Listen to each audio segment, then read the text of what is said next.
Described heat dumping and heat maintaining.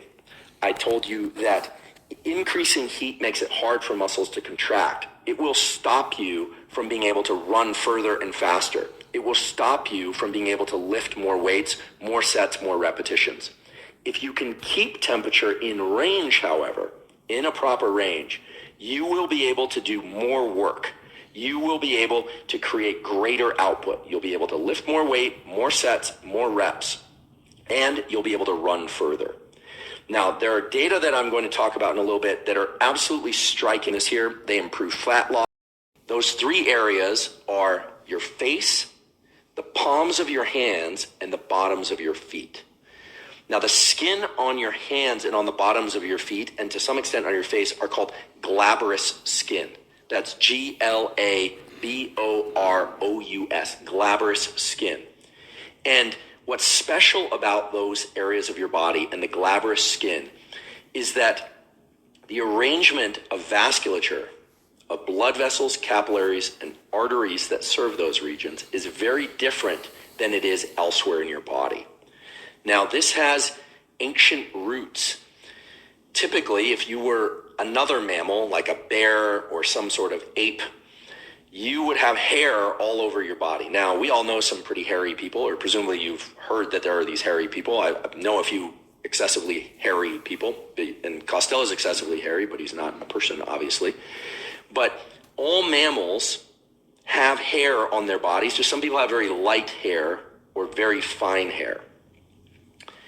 We don't have hair on these glabrous skin regions. Now, of course, you can have beard or facial hair growth, but there's still regions like the cheeks and other areas that maintain this special vasculature. Okay, so technically the hands and feet are real glabrous skin, and the face is not always quite classified as glabrous, but these three locations, face, palms of hands, not tops, and bottoms of feet, are very good at dumping heat and bringing in cool. And the reason is musculature. Okay, so mammals have hair on their bodies. Just some people have very light hair or very fine hair.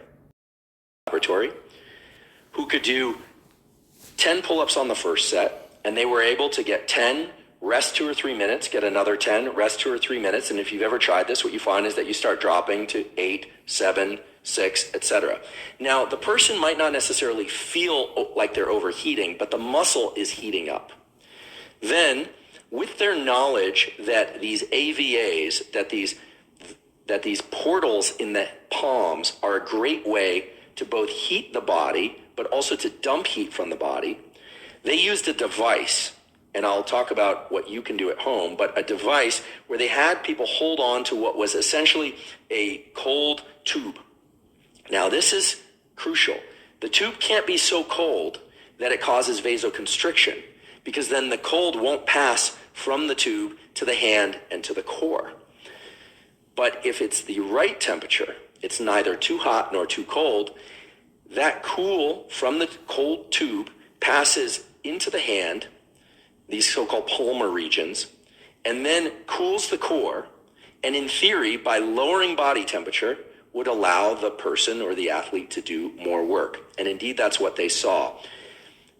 The actual data, the specific data, showed that subjects could do, at least the subjects they worked with, on their first day with no cooling, about 100 pull-ups across the time frame that they had. Okay, so it might have taken anywhere from 10 to 15 or maybe more sets, depending on how skilled that person was, but in a fixed amount of time. Then they came back and did the cooling. They did it the very next day, which if you ever trained a muscle the very next day, typically you wouldn't do as well in its training if it took any damage from the previous session, or you at least do as well, but you probably wouldn't do what they then observed, which was they started cooling after every other set. The person would just hold the cold tube, cool down the body after every other set, rest, everything else was kept the same, and they found that they went to 180 pull-ups, which is incredible. It's a near doubling. And by doing this repeatedly over several sessions, over several weeks, they quickly went in the cooling group from a maximum of somewhere between 180 and 200, as I recall, I'm sort of estimating now, to 600 pull-ups in the equivalent. Described heat dumping and heat maintaining. I told you that increasing heat makes it hard for muscles to contract. It will stop you from being able to run further and faster. It will stop you from being able to lift more weights, more sets, more repetitions. If you can keep temperature in range, however, in a proper range, you will be able to do more work. You will be able to create greater output. You'll be able to lift more weight, more sets, more reps, and you'll be able to run further. Now, there are data that I'm going to talk about in a little bit that are absolutely striking this here. They improve fat loss.